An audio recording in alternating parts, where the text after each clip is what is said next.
അധ്യാപകൻ അല്ലെങ്കിൽ ഉപാധ്യായൻ അല്ലെങ്കിൽ ഗുരു, വിദ്യ ഉപദേശിക്കുന്ന ഗുരു എത്ര സമർത്ഥനായാലും ഈ വിദ്യയുടെ സ്വീകരണത്തിൽ ഒരു 60 അല്ലെങ്കിൽ 100 അല്ലെങ്കിൽ എത്രയും ആയിക്കോട്ടെ ഒരു സംഖ്യ വിദ്യാർത്ഥികൾ ഒരുപോലെ ആയിരിക്കില്ല, ശിഷ്യന്മാർ ഒരുപോലെ ആയിരിക്കില്ല ആ വിദ്യ സ്വീകരിക്കുന്നത്. അപ്പോൾ അതിൽ നമുക്ക് സമത്വം കൊണ്ടുവരാൻ സാധ്യമല്ല. നമുക്ക് അവസര സമത്വം കൊണ്ടുവരാം, ശമ്പളത്തിലുള്ള സമത്വം കൊണ്ടുവരാം, പെരുമാറ്റത്തിലുള്ള സമത്വം കൊണ്ടുവരാം, പരിഗണനയിലുള്ള സമത്വം കൊണ്ടുവരാം, അവകാശങ്ങളിൽ സമത്വം കൊണ്ടുവരാം, അധികാരങ്ങളിൽ സമത്വം കൊണ്ടുവരാം. എല്ലാവരും ഒരുപോലെ ഗുരു ഉപദേശിച്ചു കൊടുക്കുന്ന വിദ്യ ഒരുപോലെ അഭ്യസിച്ചോളണം എന്നൊരു സമത്വം കൊണ്ടുവരാൻ സാധ്യമല്ല. കാരണം എന്താണത് പ്രകൃതിക്ക് വിരുദ്ധമാണ്. ഓരോരുത്തരും അവൻ്റെ മസ്തിഷ്കത്തിൻ്റെ കഴിവിനനുസരിച്ച്, ബുദ്ധിക്കനുസരിച്ച്, മേധയ്ക്കനുസരിച്ച്, പ്രജ്ഞയ്ക്കനുസരിച്ച്, പിന്നെ ശ്രദ്ധയ്ക്കനുസരിച്ച് മഹാബുദ്ധിമാനായിരിക്കും, പക്ഷേ ശ്രദ്ധ നിൽക്കില്ല ചില ആളുകൾക്ക്. അങ്ങനെ ഉണ്ടാകും ചില ആളുകൾ. ചില ആളുകൾക്ക് കാര്യം പറയുമ്പോൾ മനസ്സിലാവും, അപ്പം തന്നെ മറന്നുപോകും. ഇമ്പസൈലാണ്, ഇമ്പസൈലിക് ഇൻ്റലിജൻസ്. ചിലർക്ക് ഗ്രഹിക്കാനേ സാധ്യമല്ല, ഇഡിയറ്റാണ്. ചിലർ മെൻ്റലി റിട്ടാർഡാണ്. ചിലർ കാര്യങ്ങളെല്ലാം ഗ്രഹിക്കും, അപ്പം തന്നെ മറന്നുപോകും. ചിലർ കുറച്ചേ ഗ്രഹിക്കുള്ളൂ, ഗ്രഹിച്ചത് മറക്കുകയില്ല. ഇങ്ങനെ വിവിധ തരത്തിലുള്ള, ചിലർക്ക് വായിച്ചാൽ എന്താണ് വായിക്കുന്നത് തന്നെ മനസ്സിലാകില്ല. ഒച്ചയിലായിരിക്കും വായിക്കുന്നത്. ചിലപ്പോൾ വളരെ നേരം കഴിഞ്ഞ് എന്താ വായിച്ചുകൊണ്ടിരുന്നത് വെച്ചാൽ എന്താണ് വായിച്ചുകൊണ്ടിരുന്നത് അയാൾക്കറിയാൻ കഴിയും. ഏത് ഭാഷയിലുള്ള കൃതിയാണ് വായിച്ചുകൊണ്ടിരുന്നത് എന്ന് ചോദിച്ചാൽ ചിലപ്പോൾ ഏത് ഭാഷയിലുള്ള കൃതിയായിരുന്നു ഞാൻ വായിച്ചത് എന്ന് അയാൾക്ക് പ്രത്യേകം പരിശോധിച്ചിട്ട് പറയേണ്ടി വരും. ഇതിനൊക്കെ പലതരത്തിലുള്ള ബൗദ്ധികമായ മാനങ്ങളുണ്ട്, ബൗദ്ധികമായ തലങ്ങളുണ്ട്, ദൈക്ഷണികമായ നിമ്നോ ഉന്നതത്വങ്ങളുണ്ട്. അപ്പോൾ ഇങ്ങനെയാണ് സ്വീകരിക്കുന്നത്. ഈ 105 പേരിൽ നിന്ന് ഇദ്ദേഹം ഒരാളുടെ കണ്ണുകളിലേക്ക് നോക്കി. അത് അർജുനനായിരുന്നു. അപ്പോൾ മനസ്സിലായി, ഇവനാണ് ഇതിനകത്ത് കേമൻ. അധ്യാപകർക്ക് അങ്ങനെ കഴിയും, പരിചയം കൊണ്ട് ശ്രദ്ധിക്കുന്നതാണ്. ആർക്കും പരിചയമില്ലാതെയും അങ്ങനെ ശ്രദ്ധിക്കും. നിറഞ്ഞ ബുദ്ധിയായിരിക്കണം, അങ്ങനെ ശ്രദ്ധിക്കും. നിരീക്ഷണ പാഠവും കവികൾക്ക് ഏറ്റവും അത്യാവശ്യമായി വേണ്ട കവനത്തിൻ്റെ അവശ്യ ഘടകമായി വേർഡ്സ്വർത്ത് പറയുന്നത് ഒന്ന് ദ പവർ ഓഫ് ഒബ്സർവേഷൻ, നിരീക്ഷണ പാഠവുമാണ്. സൂക്ഷ്മമായ നിരീക്ഷണത്തിനുള്ള വൈദഗ്ധ്യം. ഇത് പെട്ടെന്ന് പലരും പല വരാന്തയിലേക്ക് നോക്കിക്കൊണ്ടാണ് പല ആളുകളും വിദ്യാഭ്യാസം നടക്കുമ്പോൾ ആ വിദ്യാഭ്യാസത്തിന് വേണ്ടി ഇരിക്കുന്ന വിദ്യാർത്ഥികൾ പലരും വരാന്തയിൽ എന്ത് നടക്കുന്നു എന്നുള്ളതാണ് നോക്കിക്കൊണ്ടിരിക്കുന്നത്. കാരണം ഇതിൽ ശ്രദ്ധിക്കാതെ ധാരാളം ആളുകൾ വരാന്തയിൽ ഇങ്ങനെ നടക്കുന്നുണ്ട്, അങ്ങോട്ട് നോക്കിക്കൊണ്ടിരിക്കും. അല്ലെങ്കിൽ ഏതെങ്കിലും മരത്തേക്ക് നോക്കിക്കൊണ്ടിരിക്കും. അല്ലെങ്കിൽ പല്ലി ഉണ്ടെങ്കിൽ പല്ലി, അല്ലെങ്കിൽ 8 വല കെട്ടിട്ടുണ്ടാവും. ഗവൺമെൻറ് കോളേജാകുമ്പോൾ നിറച്ച് 8 വലയായിരിക്കും. ആരും തൂക്കാൻ ആരുമില്ലേ, ആരുടേതും അല്ലല്ലോ. അപ്പോൾ നിറച്ച് 8 വലകളായിരിക്കും, പല്ലി ഉണ്ടായിരിക്കും. പിന്നെ കൊതുകും കൂടി കടിക്കും. 24 മണിക്കൂറും കൊതുക് കടിയായിരിക്കും ഗവൺമെൻറ് കോളേജുകളിൽ. മറ്റതിനെന്തെങ്കിലും പ്രൈവറ്റ് കോളേജിലാണെങ്കിൽ അവരെന്തെങ്കിലുമൊക്കെ വല്ലതും പോയിട്ടോ ഒക്കെ കൊതുകിനെ ഓടിച്ചിട്ടുണ്ടാകും. ഇത് ഉടമസ്ഥനില്ല ഈ സ്ഥാപനത്തിന്.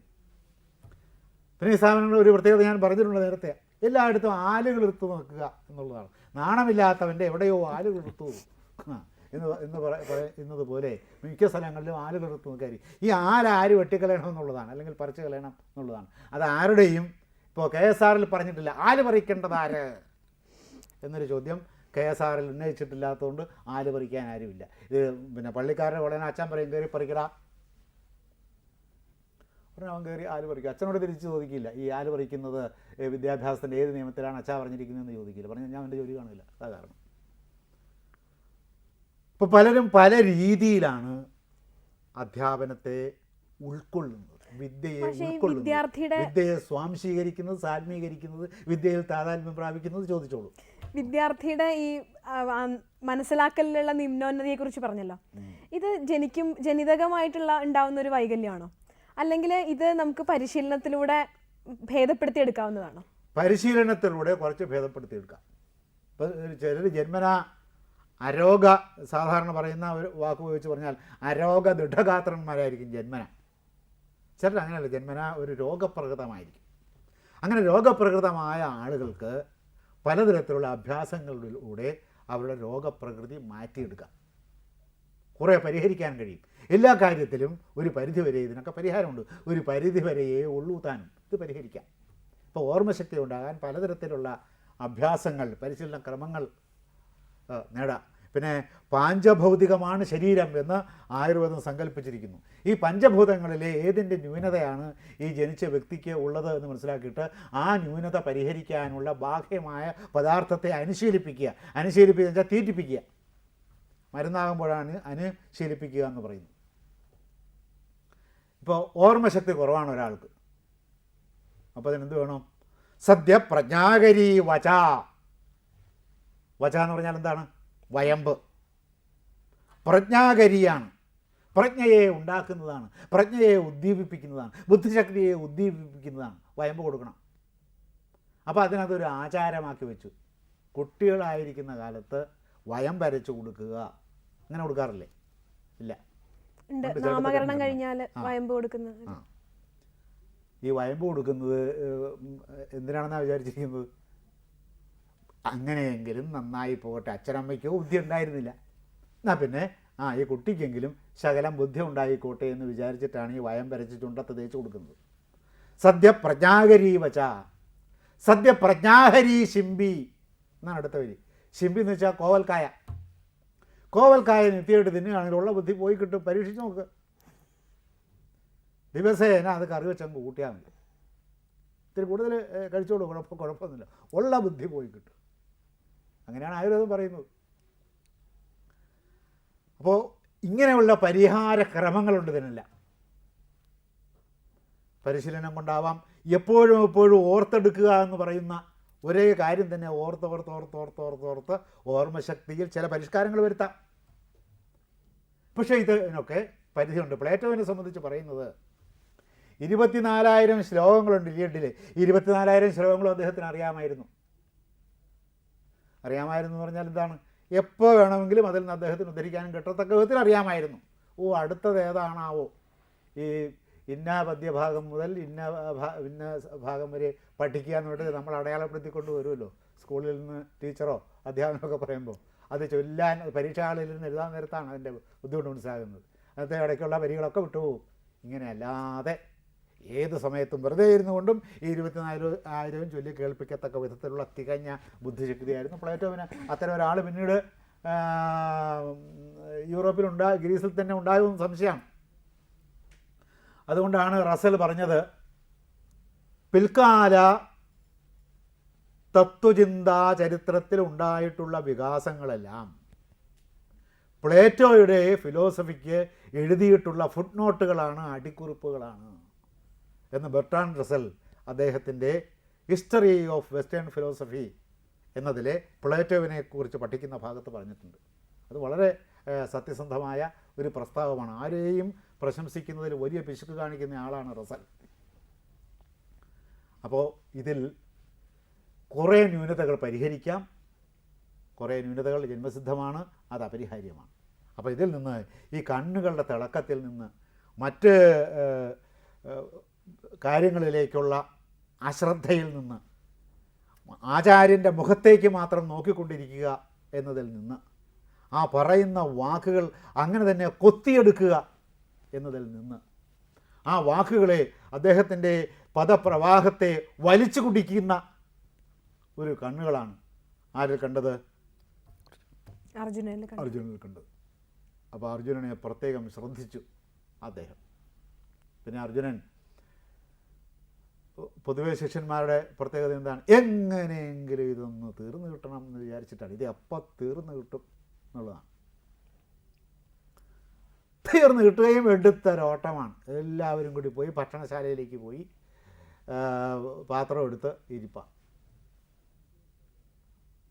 അർജുനൻ അവിടെ തന്നെ പതുങ്ങി നിൽക്കും. ദ്രോണർ അദ്ദേഹത്തിൻ്റെ പീഠത്തിൽ നിന്ന് എഴുന്നേറ്റ് വന്നിട്ട്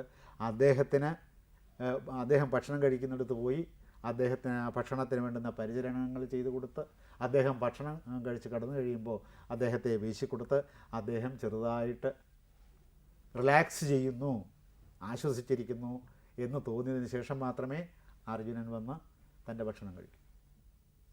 ഇതിനാൽ അർജുനനോട് സവിശേഷമായ ഒരു പ്രീതിയും സംതൃപ്തിയും സ്നേഹവും ദ്രോണർക്ക് തോന്നിയിരുന്നു. ഇതിൽ പക്ഷപാതമൊന്നുമില്ല. ഇതിൽ പക്ഷപാതമുള്ളതായിട്ടാണ് പല ആളുകളും ചിത്രീകരിച്ചിരുന്നത്. ശിഷ്യന്മാരോട് പക്ഷപാതം കാണിക്കാൻ പാടുണ്ടോ എന്ന നിലയിലാണ്. പ്രത്യേകിച്ചും രണ്ടാം ഊഴത്തിൽ വളരെ ദ്രവ്യമോഹിയായ ഒരാളായിട്ടാണ് ദ്രോണരെ MT വാസുദേവൻ നായർ ചിത്രീകരിച്ചിരിക്കുന്നത്. അത്രയും ദ്രവ്യമോഹിയായ ഒരാളല്ല എന്നുള്ളത് പിന്നീട് നമുക്ക് തെളിയിക്കാൻ പറ്റും.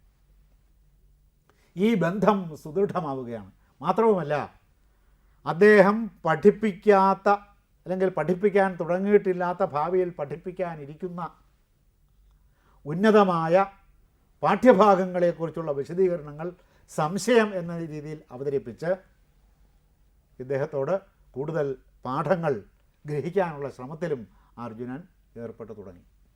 അതും പ്രീതിക്ക് കാരണമായി, അർജുനനോടുള്ള പ്രത്യേകമായ പ്രീതിക്ക് കാരണമായി. പിന്നെ ഒരു ദിവസം രാത്രിയിൽ ശബ്ദം കേൾക്കുമ്പോൾ ഇദ്ദേഹം എഴുന്നേറ്റ് നോക്കി, എന്താണ് ഈ ശബ്ദം കേൾക്കുന്നത്? അപ്പോൾ രാത്രിയിൽ ആയുധങ്ങൾ പരിശീലിക്കുകയാണ് അർജുനൻ. ബാക്കി 104 പേരും കിടന്ന് നല്ല ഉറക്കമാണ്. ആ ഉറക്കത്തിൻ്റെ സമയത്താണ് അർജുനൻ നിന്ന് അമ്പുകളെ ഇത് പരിശീലിച്ചുകൊണ്ടിരിക്കുന്നത്. ഇങ്ങനെ അർജുനൻ ഏറ്റവും പ്രിയപ്പെട്ട ശിഷ്യനായി.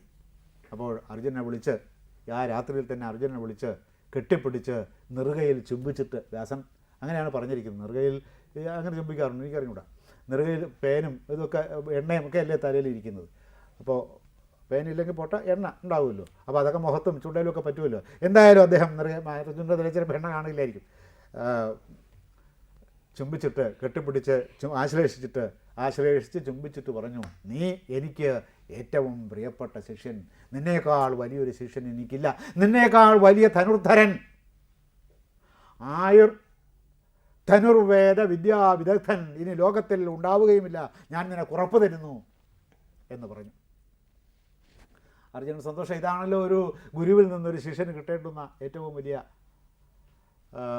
ആശംസ, ഏറ്റവും വലിയ അനുഗ്രഹം. പ്രത്യക്ഷമായിട്ടേ ശിഷ്യന്റെ ഈ കഴിവിനെ ഗുരു ഇത്തരത്തില് പ്രശംസിക്കൂ. കാരണം നമ്മൾ സുകുമാര കവിയുടെയൊക്കെ കഥയില് എത്ര മിടുക്കനായ ശിഷ്യനായാലും ഗുരു പ്രത്യക്ഷമായിട്ട് ഇത് പറയില്ല എന്ന് കേട്ടിട്ടുണ്ട്. അത് വ്യക്തിത്വത്തിന്റെ ഭേദങ്ങൾ എന്ന് മാത്രമേ ഉള്ളൂ.